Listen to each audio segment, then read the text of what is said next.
오늘 이 시간 우리에게 주시는 하나님의 말씀은 요한복음 12장 1절에서부터 8절까지의 말씀입니다. 요한복음 12장 1절에서부터 8절까지의 말씀, 신약 성경 167페이지입니다. 이제 하나님의 말씀을 저와 여러분이 한 절씩 교독하겠습니다. 6월절 엿새 전에 예수께서 베다니에 이르시니 이곳은 예수께서 죽은 자 가운데서 살리신 나사로가 있는 곳이라.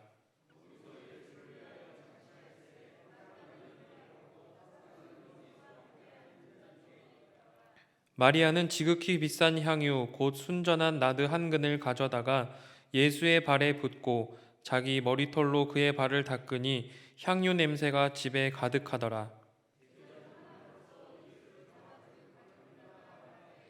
이 향유를 어찌하여 300데나리온에 팔아 가난한 자들에게 주지 아니하였느냐 하니,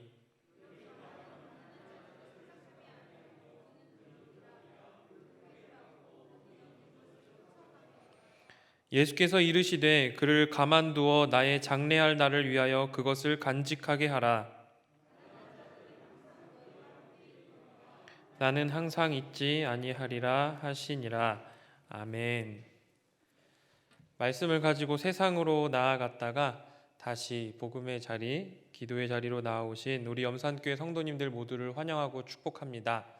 오늘은 순전한 나드 한 근이라는 제목으로 하나님 말씀을 나누고자 합니다. 우리 먼저 옆에 있는 사람과 함께 인사하겠습니다. 좋은 일이 있을 겁니다. 네, 우리 앞뒤로도 멀리 계신 분들과도 더 좋은 일이 있을 겁니다. 함께 인사하겠습니다. 네, 오늘 말씀을 나누는 가운데 우리에게 좋은 일을 행하시는 주님의 은혜가 가득하기를 소망합니다.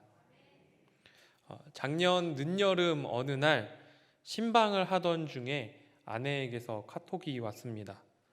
나 임신했어.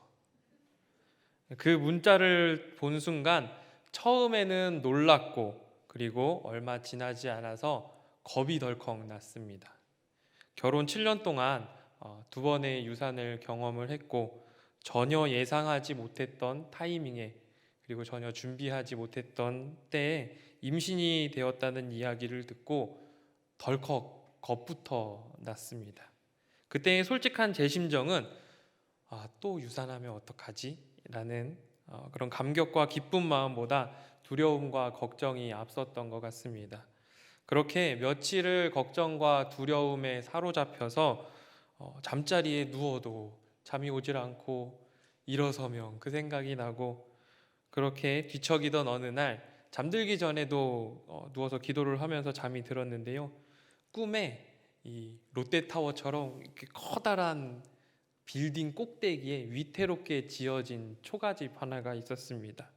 그런데 태풍과 같은 비바람이 막 건물을 흔들고 곧 무너져 내릴 것만 같은 그런 위태로운 상황이었죠. 꿈속에서 저는 그 집에 이렇게 있으면서 하나님께 소리쳐서 기도했습니다. 하나님, 저 무서워요. 하나님, 저 좀 붙들어 주세요. 하고 기도를 했습니다. 그러자 하나님께서 저를 두 손으로 이렇게 건져 올려 주셨습니다. 그런데 언제 그랬냐는 듯이 두려움은 사라지고 정말 지금까지 단 한 번도 경험해 보지 못한 안전함과 평안함을 느낄 수 있었습니다. 그 손길이 얼마나 따뜻하고 얼마나 평안했던지 순간 제가 꿈속에서 나 죽었나? 이게 결코 이 세상에서는 맛볼 수 없는 그 누구도 줄 수 없는 평안함, 완전한 평안함이 저를 감싸 안았습니다. 그 이후에 뱃속의 아기는 무럭무럭 잘 자라서 이제 출산을 열흘 정도 앞두고 있습니다. 그렇습니다. 이제 드디어 아빠가 됩니다. 하루는 그런데 초음파 사진을 찍었는데요. 저는 아이의 얼굴을 상상하면서 아내를 닮았으면 좋겠다. 아내는 얼굴형은 당신을 닮았으면 좋겠다. 이런저런 이야기를 나누었습니다. 그런데 초음파 사진을 찍고 아이의 얼굴을 처음 본 순간 뱃속의 아이는 별로 예쁘지 않다는 것을 깨닫게 되었습니다. 아내도 아이의 얼굴을 처음 보고 뭐지? 라고 생각했다고 합니다. 하지만 그 아이를 직접 아직까지 만나보지 못했지만 태동을 느끼고 아이의 사진을 보면서 세상 가장 좋은 것들을 해주고 싶다는 마음이 들었습니다. 아이를 위해서라면 몸이 부서져도 아깝지 않다는 생각이 들었습니다. 여기 예수님을 위해서 자신의 가장 귀한 것을 아낌없이 드린 한 여인이 있습니다. 바로 나사로의 동생 마리아입니다. 마태복음과 마가복음에서는 한 여인이라고 말했지만 요한복음에서는 마리아다라고 분명하게 밝히고 있습니다. 오늘 사건은 6월절 엿새 전에 발생한 사건인데요. 장소는 베다니입니다. 예루살렘으로부터 동쪽으로 3km가량 떨어진 곳이었습니다. 그런데 예수님에게는 이 베단이라는 동네가 굉장히 특별한 곳이었습니다. 복음서에 의하면 주님께서는 예루살렘에서 사역하시다가 쉼이 필요할 때면 언제나 베다니를 찾곤 하셨기 때문입니다. 요한복음에서는 이 사건이 나사로의 집에서 일어난 것으로 기록되어 있지만 마태와 마가는 나병 환자 시몬의 집에서 사건이 발생했다고 말합니다.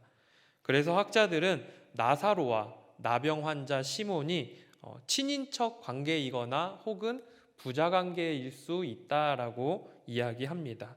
즉 나병 환자 시몬, 나사로, 마르다 그리고 마리아가 가까운 친척이거나 혹은 한 가족이라는 이야기지요.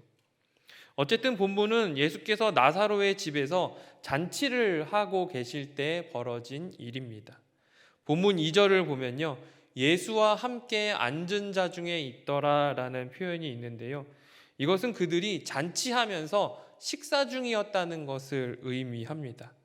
우리가 본문을 접할 때 주님께서 식사하시던 도중에 이런 일이 발생했다고 하니 흔히 이런 그림을 떠올리곤 합니다. 네, 그림을 띄워주십시오. 네, 최후의 만찬이지요. 그런데 사실 이 그림은 틀렸습니다. 당시 유대인의 식사는 이렇게 테이블에 앉아서 먹지 않았습니다. 최후의 만찬은 굉장히 지극히 서양인의 관점에서 그려진 그림이라고 할 수 있습니다. 본문에 나오는 앉은이라는 표현 밑에 아마 이렇게 돼 있으신 분들이 많으실 것 같아요. 6장 10절 난하주를 보라. 그리고 6장 10절에 가서 보면 헬 기대어 눕다. 유대인들의 식사하는 자세라고 되어 있을 텐데요. 영화 벤허를 보면 당시 유대인들의 식사하는 장면이 나옵니다. 바로 이런 그림입니다. 네, 좀 의외시죠? 특별히 유대인의 명절인 6월절에는 3번 그림처럼 이렇게 앉아서 식사를 했습니다.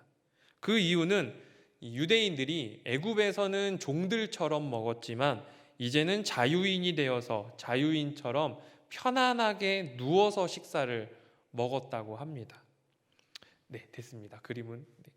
주님께서 이렇게 비스듬히 누워서 비스듬히 이렇게 누운 상태에서 식사를 하고 계실 때 마리아가 매우 값진 향유를 예수의 발에 붓고 그의 발을 자신의 머리털로 닦았습니다. 명절을 맞이해서 모두가 즐겁게 식사를 하고 있는데 너무 황당한 일이 벌어진 것입니다. 그 향유의 가격은 우리가 잘 알고 있듯이 300데나리온이었고 1년, 노동자의 1년치 연봉에 해당되는 금액이었습니다. 뿐만 아니라 당시의 향유는 이 여성이 자신의 혼례를 준비하기 위해 준비했던 예물로도 쓰였기 때문에 그것을 써버림으로 말미암아 더 이상 결혼을 할 수도 없는 상황이 되어버렸습니다. 결국 모두 즐겁게 식사를 하고 있는데 엉뚱한 행동으로 분위기를 망쳐버린 것처럼 보입니다. 도대체 마리아가 왜 이런 행동을 했을까요? 어떤 사람은 자신의 오빠 나사로를 살려주신 예수님에 대한 감사의 표현이라고 말하는 사람도 있고, 또 누군가는 마리아가 예수를 너무 사랑해서라고 말하는 의견도 있습니다. 또 누군가는 마리아가 예수를 메시아로 인정한 것이다 라고 보는 견해도 있습니다. 이유야 어쨌든 분명한 것은 마리아는 예수를 위해서 아낌없이 아까워하지 않고 자신의 가장 귀한 것, 자신의 모든 것이었던 향유를 부은 것입니다. 마치 사랑하는 사람과 자녀를 위해서 가장 귀한 것을 아낌없이 주고자 하는 이 가족들의 마음처럼 말입니다. 사랑하기 때문에 모두 내어줄 수 있고 사랑하기 때문에 결코 아깝지 않았을 것입니다. 그런데 성도 여러분, 이 본문이 진정으로 말하고자 하는 것은 우리의 가장 귀한 것을 드려도 아깝지 않습니다 라면서 우리도 아까워하지 말고 우리도 아끼지 말고 예수께 갖다 붓자 이런 말이 아닙니다. 물론 헌신이 중요하지만 그보다 더 중요한 메시지가 있습니다. 그것은 바로 어떻게 헌신할 것인가 혹은 어떻게 헌신의 자리로 나아갈 것인가 하는 문제입니다. 성도님들께서는 일주일 동안 그렇게 치열하게 열심히 일하시다가 왜 이 좋은 불금에 교회에 나오셔서 예배하고 계십니까? 피곤한 몸을 이끌고 집에 들어가서 그냥 샤워 쫙 하고 편하게 눕는 것이 더 좋아 보이는데 왜 늦은 저녁에 이 자리를 지키고 계십니까? 이 자리에 계시는 것이 여러분에게 어떤 의미가 있으십니까? 그렇다고 물론 여러분의 목사가 지금이라도 집에 돌아가서 주무십시오라고 말하는 것이 아닙니다. 혹시라도 누군가에게 야, 구목사가 금밤 오지 말고 잘하더라 이러시면 큰일 납니다. 오해가 생기면 안 됩니다. 여러분, 헌신하는 게 중요합니다. 그런데 왜 헌신하고 어떻게 헌신하는가가 더 중요합니다. 그렇다면 과연 마리아의 헌신에는 어떠한 비결이 있었고 또 오늘을 살아가는 우리 그리스도인들이 어떻게 살아가야 할까요? 첫째로 우리의 헌신은 말씀에 근거해야 합니다. 오늘 본문은 마태복음과 마가복음 그리고 요한복음의 평행 본문이 모두 기록되어 있습니다. 마태와 마가는 이 여인에 대해서 한 여인이라고만 말했지만 요한복음은 마리아라고 분명하게 지칭하고 있지요. 마태복음 16장 그리고 마가복음 8장을 기점으로 주님은 비로소 십자가 죽음에 대해서 제자들에게 알려주기 시작하셨습니다. 그러나 우리가 잘 알고 있듯이 제자들은 주님의 말씀이 이 십자가의 말씀이 무슨 의미인지 몰랐습니다. 아니, 이해하고 싶지 않았다는 것이 더 정확한 표현일지도 모릅니다. 제자들은 이제 예수님께서 예루살렘에 들어가시기만 하면 이방인 로마인들을 다 무찌르고 메시아 왕국, 보리떡 5개와 물고기 2마리로 5,000명이 넘는 사람들을 배부르게 할 만큼 강력하고 부유한 나라를 만들 것이라고 기대했습니다. 그때가 되면 이제 우리는 주님 옆에서 우의정, 좌의정, 영의정 하면서 떵떵거리고 살 것만 기대하고 바라고 있었습니다. 분명 주님께서는 십자가 죽음을 말씀하셨는데 제자들은 아무도 그 말씀을 귀담아 듣지 않았습니다. 그러나 딱 한 사람, 주의 말씀을 기억하고 있던 사람이 있습니다. 바로 마리아입니다. 누가복음 9장을 보면 주님께서 십자가 죽음과 부활을 제자들에게 예고하셨습니다. 그리고 그 이후에 분주한 마르다와 예수님 곁에서 말씀을 듣는 마리아의 이야기가 나오지요. 때문에 마리아는 이미 예수님의 십자가 죽음에 대해서 예수님으로부터 들었을 가능성이 있습니다. 그러므로 여러 가지 정황들을 추측해 볼 때 예수님 주변 사람들 아무도 십자가 사역을 이해하지 못했을 때, 아무도 십자가에 관심이 없었을 때 단 한 사람, 마리아는 주님의 말씀을 기억했고 그 말씀을 붙들고 자신의 가장 귀한 향유 옥합을 깨트림으로써 예수님의 장례를 준비했다 할 수 있습니다. 사랑하는 염산교회 공동체 여러분, 여러분이 주님을 위해 헌신하고 봉사하는 모든 것들이 주님의 말씀에 힘입어 헌신하시기를 축복합니다. 여러분의 수고가 복음을 위해 귀하게 쓰임받기를 소망합니다. 그래야 진짜 우리의 수고와 헌신이 진짜 의미가 있습니다. 사람들은 제자들과 같이 자기가 듣고 싶은 것, 기억하고 싶은 사건만을 기억하고 그렇게 바라고 살곤 합니다. 그렇게 내가 원하는 것을 이루고자 노력하는 것을 주를 위한 헌신으로 착각하며 살아갈 때가 많이 있습니다. 그러나 진정한 헌신은 말씀에 근거한 헌신입니다. 말씀을 기억하고 말씀을 붙들고 헌신할 때 마리아와 같이 칭찬받는 헌신을 할 수 있습니다.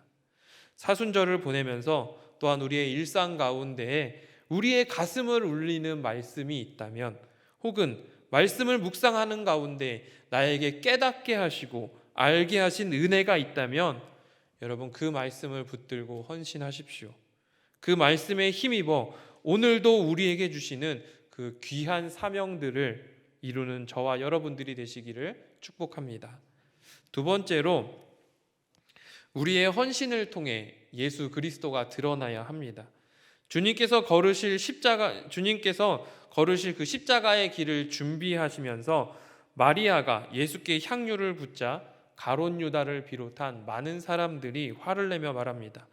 이 향유를 300데나리온에 팔아서 가난한 자들에게 줄 수도 있었을 텐데 어찌하여 이것을 허비하는가? 얼핏 보면 가롯 유다의 분노는 정당해 보입니다. 예수님의 십자가 사역을 이해하지 못했던, 아니 이해하거나 인정하고 싶지 않았던 이들에게는 이것이 허비하는 것처럼 보일 수밖에 없었습니다.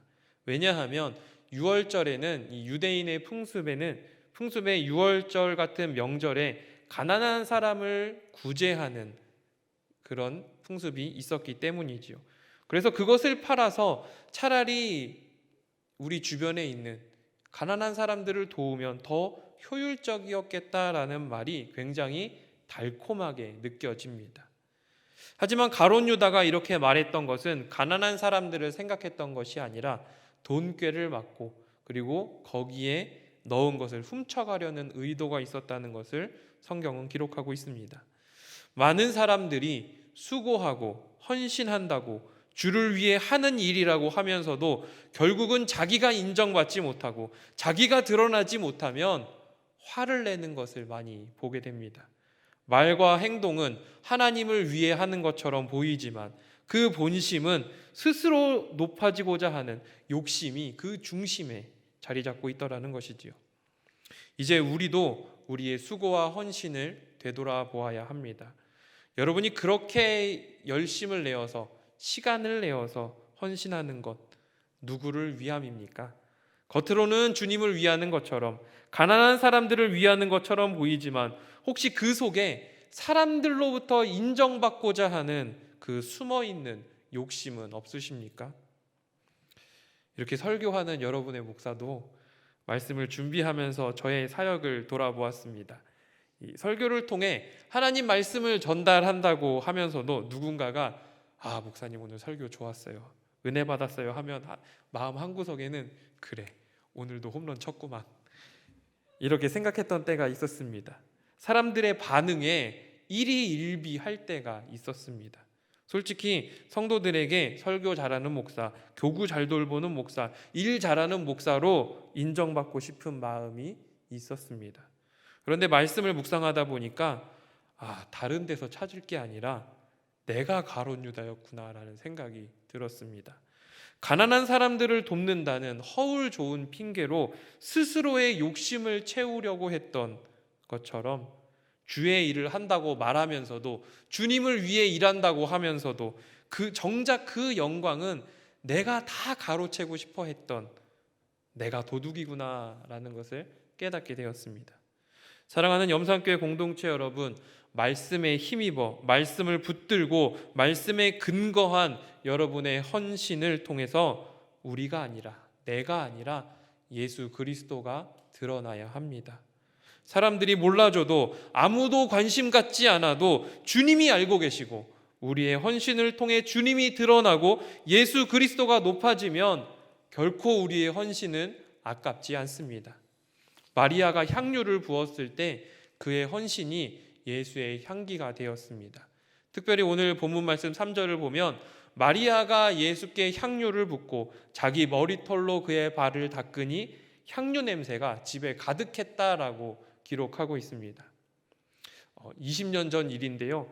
2003년 태풍 매미로 인해서 강원도 쪽에 엄청난 수해가 있었습니다. 장로회 신학대학교 학생들이 이 수해복구 자원봉사로 강릉에 갔던 적이 있습니다. 저를 비롯한 이 젊은 청년 한 20명 정도 남자 청년들이 차출되어 가지고 이 양식장 청소를 하러 갔습니다. 그 처참한 광경이 지금도 눈에 선하지만 그보다 더 강력했던 그날의 기억은 바로 냄새였습니다. 거대한 통 안에 물고기가 부패해가지고 가스가 가득 차 있고 그 냄새는 이 세상 것이 아닌 줄 알았습니다. 한나절을 꼬박 그곳에서 일을 하고 나왔는데 도통 냄새가 빠지질 않더라고요. 도중에 식사를 하러 갔던 음식점에서도 당연하게 쫓겨났습니다. 받아주지를 않았습니다. 그리고 결국 저희 20명은 따로 버스를 타고 다른 곳에서 일했던 우리 다른 봉사자들과 버스를 분리해서 저희 20명만 서로의 채취를 맡으며 다른 버스를 타고 돌아왔던 기억이 납니다. 서울에 와서도 그 냄새 때문에 며칠을 목욕탕에서 씻었는데도 냄새가 빠지질 않더라고요. 웃지 못할 기억이 있습니다. 그런데 여러분, 향유 냄새를 맡아보신 적 있으십니까? 예전에 기회가 되어서 아주 비싼 향유는 아니지만 향유 비슷한 것을 한번 사용했던 적이 있습니다. 그것은 향수라기보다는 약간 이렇게 좀 미끌미끌한 오일 같았는데요. 유대인들은 이 향유를 혼례뿐만 아니라 장례에서도 사용했습니다. 날이 덥기 때문에 시신이 쉽게 부패하고 그 냄새가 지독해서 시신에 향유를 발라서 냄새를 줄여보고자 했다 합니다. 그런데 제가 썼던 아주 작은 양의 향유, 한두 방울 정도 되는 그 몇 방울의 냄새가 굉장히 오래 가더라고요. 그렇다면 마리아가 예수께 부었던 그 온전한 나드 한 근의 향은 어땠을까요? 아마 시간이 지나서 예수님께서 예루살렘에 입성하실 때에도 주님의 몸에서는 그 향유 냄새가 났을 것입니다. 유월절 전에 제자들의 발을 씻기실 때에도 주님의 몸에서 향유 냄새가 났을 것입니다. 겟세마네 동산에서 땀이 피가 되도록 기도하시는 그 순간에도 주님의 몸에서는 향유 냄새가 났을 것입니다. 대제사장들과 서기관들에게 붙잡히셨을 때에도, 공회 앞에서 심판을 받을 때에도, 심지어 베드로가 주님을 모른다고 부인하던, 면전에서 부인하던 그 순간에도 주님의 몸에서는 마리아가 부었던 향유 냄새가 났을 것입니다. 사랑하는 염산교회 공동체 여러분, 마리아가 주님께 자신의 가장 귀한 것을 드려서 헌신했는데 그 헌신을 통해서 주님이 더욱더 드러나게 되었습니다. 우리의 수고와 헌신도 마찬가지입니다. 분명 내가 헌신하고 내가 수고했는데, 나의 것을 드려서 주님을 섬겼는데 내가 드러나지 않고 주님이 드러날 때에 비로소 진정한 헌신이 됩니다. 우리의 수고와 헌신이 나를 높이고 나를 드러내고자 하는 욕심을 품는 것이 아니라 예수께서 높아지시는, 예수의 이름이 전해지는 구원 역사에 귀하게 쓰임받는 저와 여러분들이 되시기를 축복합니다.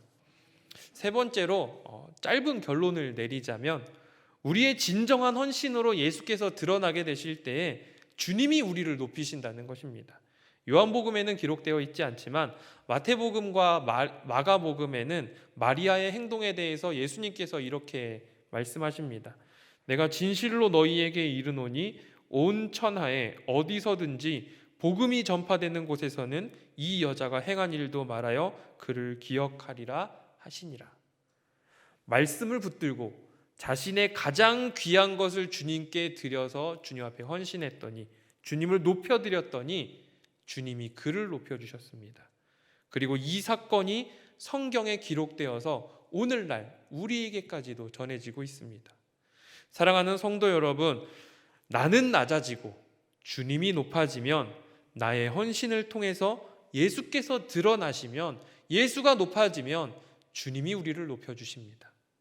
오늘 금밤에도, 그리고 주일에 이곳저곳에서 보이지 않는, 보이지 않는 곳에서 행동하는 우리 성도님들의 수고와 헌신을 주님께서 기억하시고 주님이 여러분을 높여주실 줄 믿습니다. 말씀을 정리하겠습니다. 성부 하나님께서 우리를 사랑하셔서 독생자 예수 그리스도를 이 땅에 보내주셨습니다. 그리고 그분은 자신의 피 한 방울을 남기지 않고 우리를 위해 죽으셨습니다. 주님이 우리를 먼저 사랑하셨기 때문에 자신의 가장 귀한 것을 드림으로써 그 사랑에 반응했던 마리아, 자신의 모든 것을 바쳤던 마리아는 순전한 나드 한 근, 자신의 가장 소중했던 그 향유 옥합이 결코 아깝지 않았을 것입니다. 이제 이 말씀이 우리의 삶에서 영향력을 갖기를 원합니다. 마리아가 그러했던 것처럼 우리도 말씀에 힘입어서 또한 우리에게 주신 말씀을 붙들고 우리의 수고와 헌신을 주님께 드리기를 원합니다. 그리고 그것을 통해서 예수 그리스도가 높아지고 예수 그리스도가 드러나기를 소망합니다. 저는 우리 염산교회가, 세상의 소금 염산교회가 염리동 지역에 그리고 마포구 지역에 한국교회에 염산교회 좋다더라, 염산교회 교육 프로그램이 좋다더라, 염산교회 봉사 많이 한다더라, 건축도 갈등 없이 잘 마쳤다더라 라는 소문이 퍼지는 것도 좋지만 그보다 앞서서 우리 교회를 통해 복음이 온전히 드러나기를 소망합니다. 우리 교회가 지역을 섬길 때 어쩌면 우리 교회의 이름이 이렇게 막 퍼지지 않을 수도 있습니다. 하지만 예수의 이름으로 지역을 섬기고 이웃을 섬김으로써 우리의 이웃들이 예수님의 사랑을 조금이라도 느낄 수 있다면 우리의 수고와 헌신이 아깝지 않을 것 같습니다. 우리를 통해 예수님께서 가셨던 그 십자가 고난과 부활의 구원 역사가 전해진다면 나는 알려지지 않아도, 사람들이 몰라줘도, 사람들이 우리를 외면해도 결코 아깝지 않습니다. 하나님을 사랑하고 이웃을 사랑하라고 말씀하신 그 말씀에 순종하여서 우리 세상의 소금 염산교회가 이 지역사회의 위로와 소망이 되는 교회, 하나님의 사랑을 이 땅에 온전히 전하는 교회, 예수 그리스도로 말미암은 그 구원을 담대히 선포하는 교회, 날마다 성령의 도우심과 인도하심이 충만하여 주님을 기쁘시게 하는 교회가 되기를 소망합니다. 여러분 꼭 기억하십시오. 우리의 수고와 헌신으로 말미암아 주님이 높아지면, 주님이 드러나면, 복음이 전파되면 결코 아깝지 않습니다. 기도하겠습니다. 사랑하는 예수님, 이 시간 우리의 가장 소중한 것, 우리의 시간과 우리의 물질과 우리의 마음을 주님 앞에 드립니다. 하나님, 우리의 가장 귀한 것을 주님께 드림으로 말미암아 주님이 높아지게 하시고 주님이 드러나게 하시고 무엇보다도 복음이 땅끝까지 전해지는 일에 우리의 수고와 헌신이 쓰임받게 하여 주옵소서. 주님을 사랑한다고 고백했던 마리아처럼 우리의 가장 좋은 것, 우리의 모든 것을 다해 주님을 향한 사랑을 고백하게 하시고 주님을 위해 우리의 삶을 헌신함으로 말미암아 하나님께 영광 돌리는 모든 염산의 식구들 되게 인도하여 주옵소서. 예수님의 이름으로 기도합니다. 아멘.